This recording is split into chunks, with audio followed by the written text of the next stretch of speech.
Hello everyone, I'm Sam Murray with the Scarlet Knight SportScene playoff update.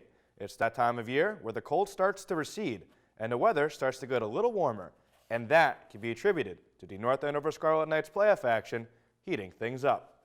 Coming up, we'll have playoff updates from the 4 North Andover winter sports teams recently in action, as the MIAA state tournament brackets just came out recently. Those 4 teams are the boys and girls basketball and hockey teams. And before we spring forward into a new season, let's recap some exciting playoff action. We'll start with the girls basketball team, who nabbed the 16th and final seed in Division I after finishing 10-10 on the season. In Coach Gestavini's second season at the helm, the girls clinched a tournament appearance in their final game of the season, which Captain Nora Connors described as keeping the fans on their toes. They traveled to face the Woburn Tanners, the number 1 seed, on Tuesday the 25th. The Knights hung in with the Tanners up until the half, as they trailed 22-14 heading into the final 16 minutes. However, after a 20-6 third quarter from the Tanners, the Knights found themselves in a deficit they could not make up, ultimately dropping the contest 54-32, with the Tanners satisfying their full house. While not the results they had hoped for, the season was still a big success, as the Knights doubled their win total from last season and accomplished their season-long goal, make the state tournament. And to quote Captain Sarah Melody, "Enough said." To the other end of the hardwood court, where the boys basketball team maneuvered their way into the state tournament for the 6th time in Coach Paul Tanglis' 7 years at North Andover. The boys were awarded the 15th seed in Division II, finishing the season with a record of 6-13. Their first test, a matchup against the 2nd-seeded Boston Latin Academy Dragons on Monday the 24th. And like the girls, things were looking promising for the Knights as they trailed by just 6 points heading into the half. However, the conclusion was unlike a typical St. George ending, as the Knights were unable to slay the Dragon and lost by a final score of 68-44. But after graduating arguably the most accomplished senior class in North Andover boys basketball history, you have to tip your cap to Tanglis and the Knights for finding their way into the state tournament yet again.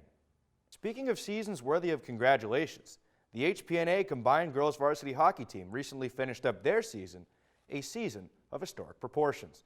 They not only clinched the Merrimack Valley Dual County League Championship, but went the entire season without a single loss and were rated number 1 in the state.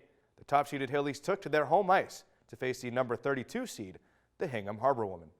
Both teams traded goals for most of regulation, with HPNA leading late 4-3, but it was a late Hingham score, a shorthanded goal, that knotted the score at 4 and sent the game into overtime. And that's where the HPNA season turned on its head.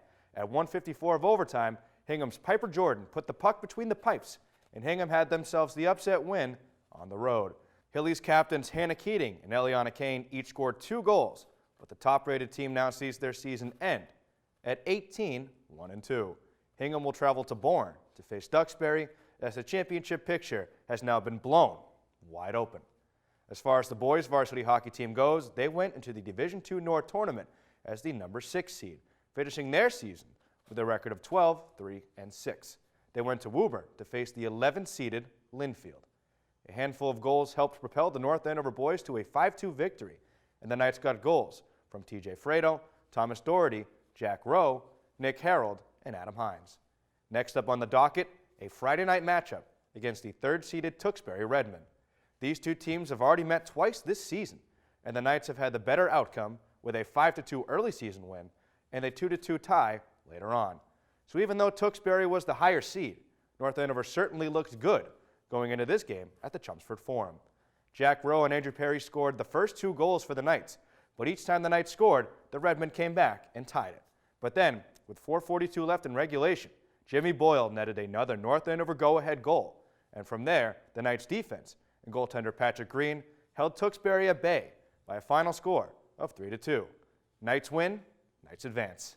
On to the Division II North semifinal, in which the Knights faced a school which has become a bit of a rival in multiple sports these past few years, namely Lincoln Sudbury Regional High School. The Warriors and the Knights had met twice this season, which the first game ended in a tie, and the second ended with a late 3-2 Lincoln Sudbury victory. In this game, much like the last game, the Knights trailed late, but came back to tie it at 2. Also, much like the first game, the two teams were tied at the end of regulation. However, in another nod to that second game, the Warriors got the last goal and skated off the ice with a 3-2 victory. North Andover season ends with a record of 14-5-6, and second-seeded Lincoln Sudbury goes on to the Division II North Final, where they'll face Triton, the fifth seed, who earned their berth with a 2-1 overtime upset win against top-seeded Masconomet. Now, before we close this playoff update, we would like to tell you about the restructuring of next year's playoff formats in high school sports. On Friday, the Massachusetts Interscholastic Athletic Association voted to eliminate the sectional playoff structure. This will eliminate the North, South, Central, and West playoff brackets, and the new playoff seedings will be done statewide. There will be up to 5 divisions, determined by the number of schools participating in that sport, with at least 32 teams competing in each divisional bracket. Higher seeds will also host games all the way through the round of 8.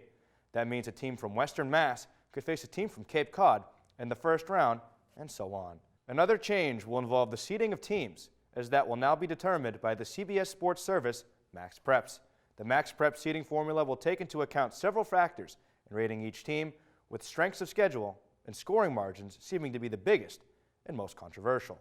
While the system is still being disputed among high school athletic directors, coaches, parents, and fans, the measure has already passed, and Max Preps will begin seeding teams in the upcoming fall season.